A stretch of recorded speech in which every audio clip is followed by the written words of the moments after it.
Thank you for joining us on TSPN TV News Desk. I'm Mike Spence, and I'm with District and County School Supervisor Dick Glock. Yes, welcome to the show. Welcome to the news. This isn't our casual show on Fridays. This is a news broadcast. Right. But I'd like to first start by not only welcoming you to the news desk, Dick, but talking about your profile, which I like to do a little bit more than other newscasters. But you are a grandfather, obviously. How many kids do you have? First of all, let's get to the personal. Yeah, right. That is personal. I'd like to know who our viewers need to know who we're talking to. Well, I appreciate that. As probably most of the Amador residents know, I've got two sons here in the Amador school, or have had. One graduated 2 years ago, and one's going to graduate this year. So my wife and I are going to have an empty nest this year for the first time ever in our marriage. And so we have two daughters in Southern California.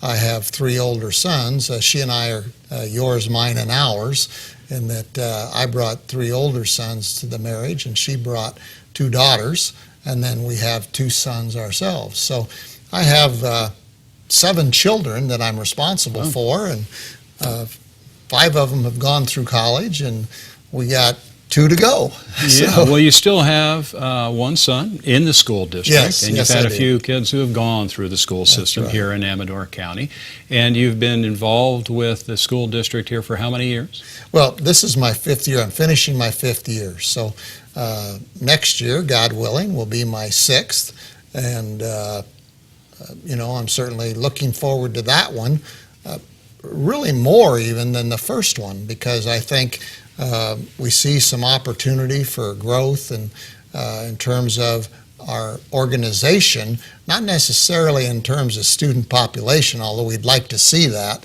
but I think there are going to be some real worthwhile goals in front of the district, an opportunity to work together that we haven't really had in the past. And it's also going to be a challenge, obviously. I'm going to bring you back a little bit to that personal profile. Okay. I know you want to get in, because population is a big part of what's happening with the school district, and you've probably thought you've seen it all, because how many years have you been in education overall? I'm afraid to say. You were a but principal I at started one teaching point, when I was 20 years old. Right. I taught biology, and I was a coach, and I did that for 5 years, became an assistant principal for 4 years, and after that I was on my way to school administration. But and I also have, I have 7 children, and I have 9 grandchildren. But you've been more than qualified in terms of being in this position as the district superintendent of schools. I just want people to know, sometimes that background is critical, and having a history in different types of changes have all of a sudden come along in Amador County that you maybe haven't expected to occur. And we're looking at all these different issues that have been in the news lately, and that's why you're sitting here at the news desk, because things have come up.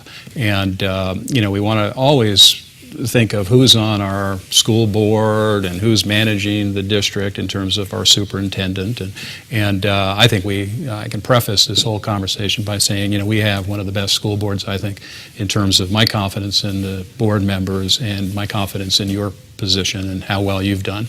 And I say that from personal experience too, because we've sit on a little parent advisory boards together, and I watched you work, and I know how organized and efficient you are as an individual and a professional in this position. Well, I appreciate that very much, Mike, and I certainly have appreciated you as a parent, in that you have a daughter at Argonaut. You've been Argonaut's representative, and I think you've done an exceptional job, along with all of my parent members, actually, in providing feedback and being direct and asking questions, and that helps the group to function. We don't deal in a lot of what ifs so much as, okay, what's in front of us now, and of course our task laying ahead of us is going to be what's ahead of us, but my group is more about how's the educational program currently going.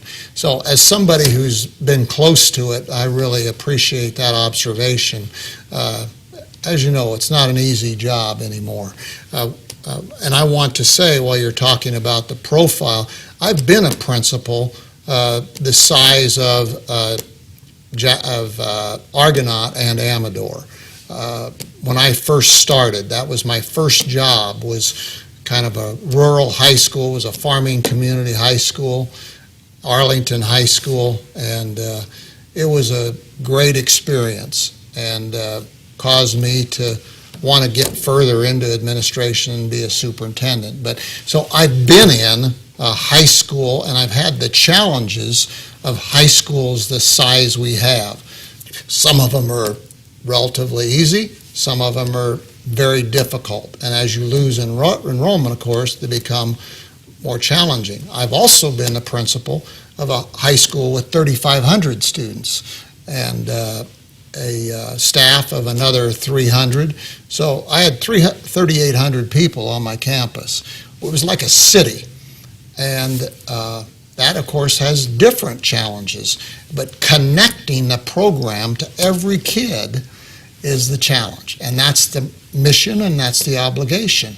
And I think we've done a pretty good job of that here in Amador. We've concentrated on what the students are going through and try to keep a protected environment, one that where we eliminate needless distractions. And now we're to a point where there could be distractions. And the bad part is we're going to have to knowingly create them. And meanwhile, kids have hopefully just one chance at third grade or one chance at being a sophomore.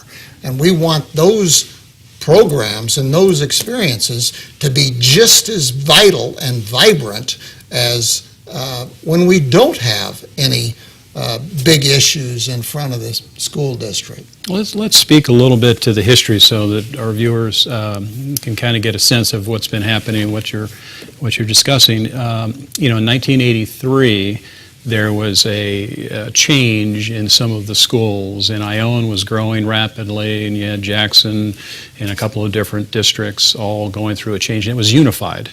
That's correct. The district was unified. And at that time, Ione felt that they kind of got the short end of the stick, and Jackson felt that they kind of got the short end of the stick. So everybody's coming from a place of a history of feeling like, well, last time, I'm not sure they listened to us. They just, did things, and we all got the short end. Everybody always feels that way.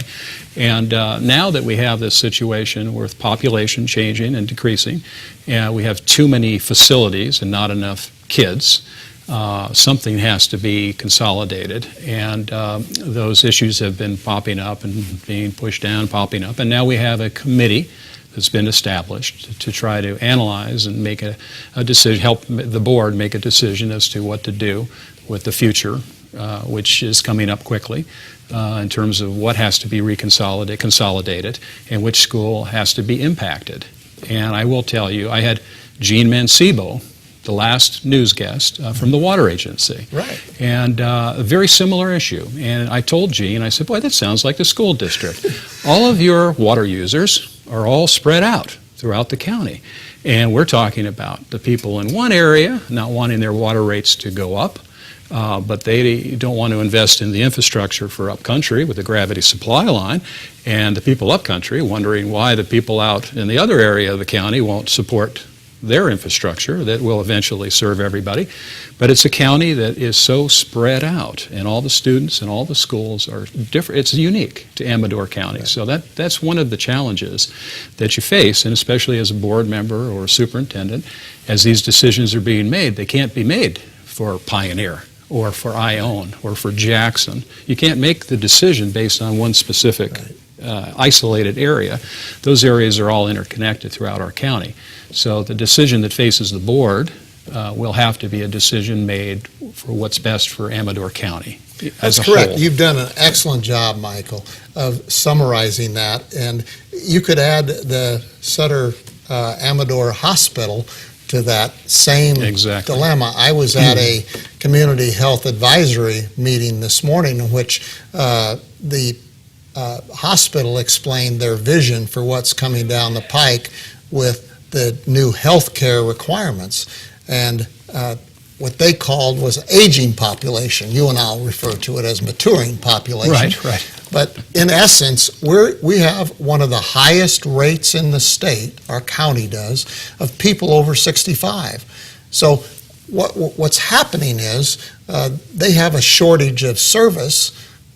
We have a shortage of kids to serve, and so it's what do you do? And you're so right about we're so geographically spread out that what's good for Plymouth may not be good for Pioneer, be good for Ione, be good for Sutter Creek, all that sort of thing. So you look at all these places, and we don't want to forget Volcano. We don't want to forget Amador City. You don't How can we forget Volcano? Yeah. You don't want to forget those areas because they're going to weigh in on this, as they well should, and we better listen because we have students coming to us from above Buckhorn. So this isn't just a, Jackson, Sutter Creek problem. This is it is so right about the county and how people have felt in the past about things got done to them. And when we started hearing that, it was like, okay, let's slow this down and see what else we could possibly do. Well, we're going to take a quick break and come back and talk more about how this configuration or consolidation will affect students, how it affects teachers, how many students, where, and some ideas generally. We don't know the specifics of how those decisions are going to be made, but we can talk in general. So please stay tuned. We'll be right back with Dick Glock, our Superintendent of Schools. You're watching Amador County's local television network, TSPN.